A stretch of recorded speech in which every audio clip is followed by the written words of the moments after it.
നമസ്കാരം പ്രിയ കൂട്ടുകാരെ, എല്ലാവർക്കും സുഖമെന്ന് വിശ്വസിക്കട്ടെ. നല്ലൊരു തെളിഞ്ഞ കാലാവസ്ഥയാണെന്ന്. മഴയൊക്കെ പതിയെ പതിയെ വിടവാങ്ങിക്കൊണ്ടിരിക്കുകയാണല്ലേ.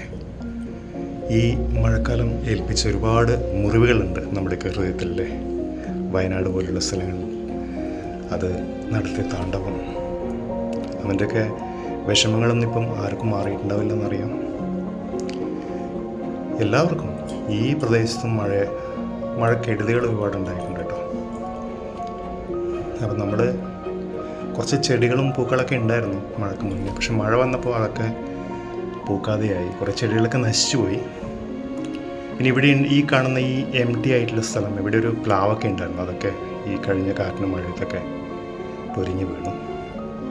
കുറച്ച് നാശനഷ്ടമൊക്കെ ഉണ്ടായിട്ടുണ്ട്. അപ്പോൾ ഇപ്പോൾ വീണ്ടും മഴയൊക്കെ പോയപ്പോൾ ചെടികളൊക്കെ പതുക്കെ തളിർക്കാനും പൂക്കാനും തുടങ്ങിയിരിക്കുകയാണ്. ഇവിടെയാണ് ഈ കാണുന്ന കാറിനടുത്ത് നല്ലൊരു വ്യൂ ഞാൻ കാണിച്ചു തരാം. അവിടെയായിരുന്നു ആ പ്ലാവ്. സാമാന്യം നല്ല വലുപ്പമുള്ളൊരു പ്ലാവായിരുന്നു.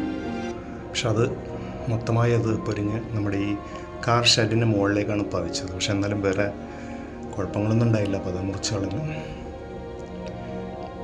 മണി പ്ലാന്റൊക്കെ നശിച്ചു പോയി കേട്ടോ. ഈ ഭാഗത്തൊക്കെ നിറയെ കാട് കയറി കിടക്കുകയാണ്. അപ്പോൾ ഇവിടെയൊക്കെ ഇനിയൊന്ന് വൃത്തിയാക്കണം. മാവൊക്കെ അല്ല കുറച്ച് പൂത്തിട്ടുണ്ട്. അവിടെയൊക്കെ ഈ ഭാഗം കംപ്ലീറ്റ് ആയിട്ടൊന്ന് വൃത്തിയാക്കാൻ ഉദ്ദേശിക്കുകയാണ്. ഇവിടെയൊക്കെ നിറയെ ചെമ്പരത്തി പൂക്കളൊക്കെ നട്ടിയാണ്. അപ്പോൾ അതിനൊന്നും കുറേ കാലമായിട്ട് പൂവില്ലായിരുന്നു. അപ്പം പതിയെ പതിയെ പൂക്കളൊക്കെ വരാൻ തുടങ്ങി. അപ്പോൾ ഇതൊക്കെ വൃത്തിയാക്കി ഇത്തിരി മണ്ണൊക്കെ അതിൻ്റെ മുകളിലിട്ട് അതിൻ്റെ ഭംഗിയായിരിക്കും. പിന്നെ ചട്ടിയിൽ വെച്ച് ഒരുപാട് ചെടികളുണ്ട്.